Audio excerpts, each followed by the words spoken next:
he's like a middleweight, do you know what I mean?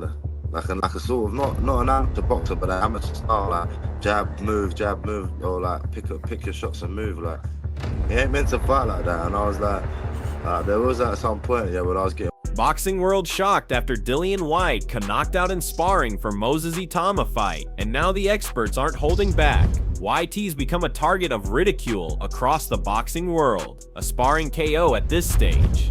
It's left fans questioning whether he should even be stepping in the ring with a young lion like Moses. Nailed him right down the middle, straight right, and yeah, knocked him down again. And that one to finish him was a big shot, man. Joe Rogan didn't hold back, and why should he? Dillian Whyte getting sparked in sparring doesn't just raise eyebrows, it sounds the alarm. Rogan's basically saying the moment Whyte gets clipped, he's done. That's not analysis, that's a warning. This isn't the body snatcher anymore, it's the glass chin grifter. At least for a round or two. First time he gets cracked, it's gonna, I guarantee you, his head's gonna be like, oh shit. It's gonna be interesting to see what happens. How many rounds is it? I think it's 8. Yeah. 8-2. And just when you thought it couldn't get more humiliating, here comes Tyson Fury with the knockout insult. Tyson Fury's troll game is elite, and Dillian's collapse gave him the perfect setup. The old Dillian, that's the phrase. Because the new one, he's slower, sloppier, and clearly not built for this level anymore. Fury isn't even mocking a rival here, he's pitying a fallen warrior. When your enemies stop hating and start laughing, you know it's over. Dillian's level, the old Dillian it was a couple of years ago. It's going to be interesting to see how much that Dillian Whyte has left. And could this. And then Frank Warren came in with the coldest dose of reality yet. No sugarcoating, just facts. Frank Warren might as well have signed Whyte's retirement papers. The message is clear, Moses Itauma is no soft touch. He hits hard, finishes fights, and does it against names that matter. So if Whyte is getting folded by sparring partners, how's he supposed to survive someone who wants to make a name off him? This ain't a comeback, it's a setup. But I'm talking about with somebody who doesn't fiddle around, somebody who actually would like to get him in the latter rounds and is capable of knocking people over. You know, he's a puncher, you've seen him do it, and he's done. Let's be real, this isn't about legacy. This is about Dillian Whyte cashing one last check before the lights go out for good. Andrew McCart nailed it. YT couldn't land a big name fight, so now he's playing stepping stone for Moses. If you're getting KO'd in sparring and still saying yes for the right price, that's not hunger, that's desperation. I mean, I like the fight. The reason being is because Moses Itauma, we've been saying now, is that guy. He needs that test, he needs that step up. And I think Dillian Whyte is that guy. Dillian Whyte's probably found it hard now to get that big fight. He's probably said, I'll fight Moses Itauma if you give me X amount of money. And that's probably why this. Moses Itauma isn't just a prospect, he's a movement. Gareth A. Davies isn't hyping the fight because of Dillian Whyte, he's hyping it in spite of him. This is about Moses and his rise, not about Whyte's redemption arc. YD's just the name they needed to rubber stamp a highlight reel. And after that sparring knockout, his role's clear, he's the fall guy. The whole boxing world wanting to go there because Moses Itauma is fascinating. I spoke to Francis Warren ringside on Saturday night. You had a microphone as well. Were you allowed to put the pressure on them to speak? Because I just did anyway.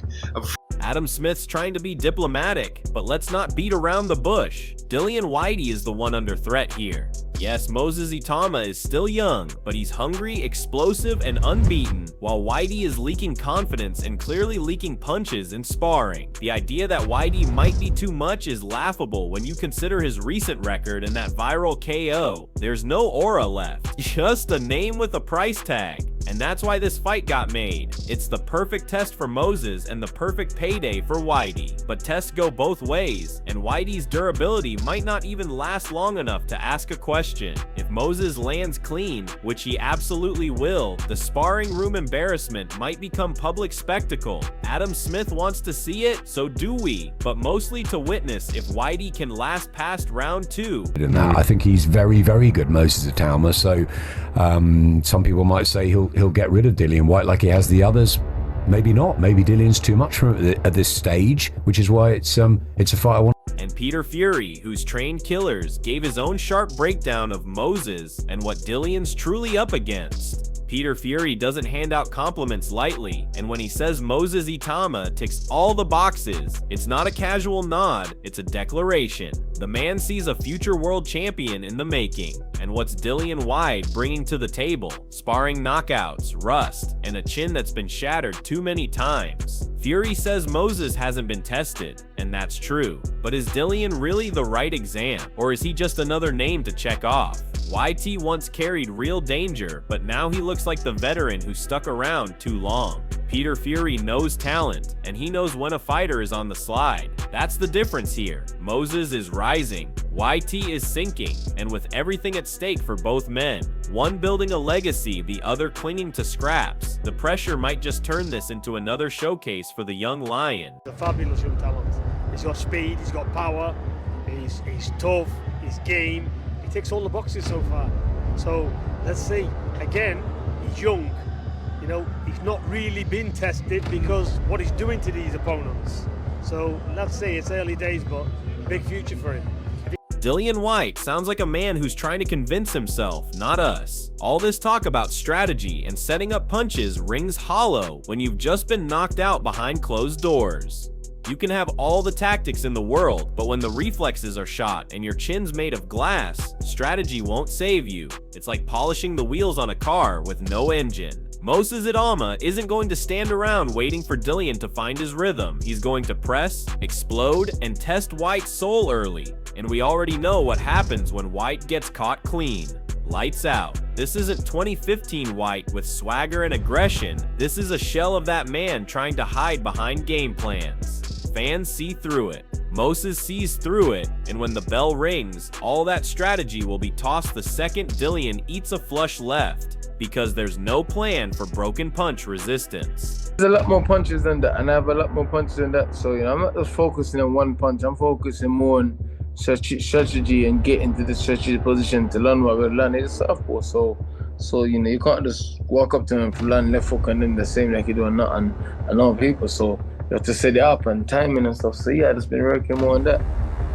Why should no one? And when questioned about criticism and public doubt, Whitey doubled down with a classic deflection. That's the problem right there. Dillian Whyte isn't listening, and that might be the biggest reason he's in this mess to begin with. His dismissive attitude toward criticism, sparring KOs, and public concern just screams denial. It's one thing to block out noise, it's another to ignore red flags. When fighters get punched out in training and still act like everything's fine, disaster usually follows. Whitey says he doesn't care what people think, but the fans aren't talking trash, they're ringing the alarm. And if he doesn't care, Moses Itauma surely does, because he sees an opportunity to make a statement. Whitey talks like a man trying to protect his pride, but pride won't protect him from a 20-year-old killer with dynamite in both hands. This isn't about haters, it's about reality. And right now, that reality is brutal. Whitey's in deep water, and he's pretending he knows how to swim. He's gonna say, I just do what I believe, and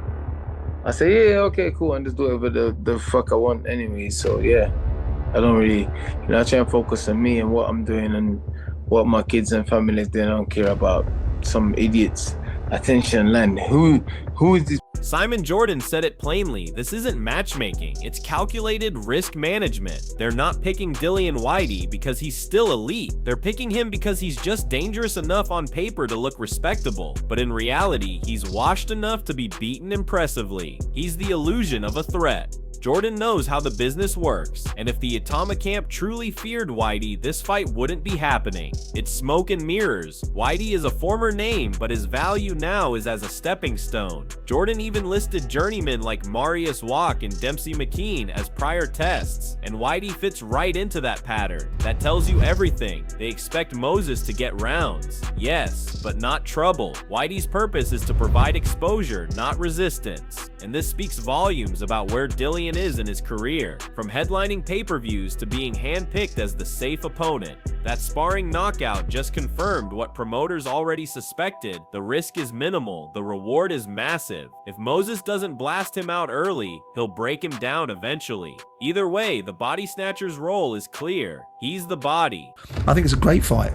You know, but it'll be fascinating to see how Moses goes against Dillian. I don't think they put him in against Dillian Whyte if they think there's real jeopardy for them. I think they might get a few rounds and get asked a few more questions than possibly they've been asked by Marius Wack and Dempsey McKean, but I don't think much they. This take walks a tightrope, trying to respect Dillian Whyte's past while acknowledging how much he's faded. And that's the key phrase, the old Dillian. Because what Moses Itauma is facing isn't that guy, the Dillian Whyte who went toe-to-toe with AJ and Chisora. He's long gone. What's left is a fighter trying to recapture something he lost years ago. Timing, grit, durability. Sure, he's still got power, but what good is that when your defense is paper thin and your body gives up after 4 rounds? Even those inside his camp, like Ty Mitchell, are talking more about taking it seriously than about how sharp he looks. That's never a good sign. Seriousness doesn't win fights. Conditioning and durability do. And let's be honest, Whyte's sparring collapse tells us far more than any press conference or quote ever could.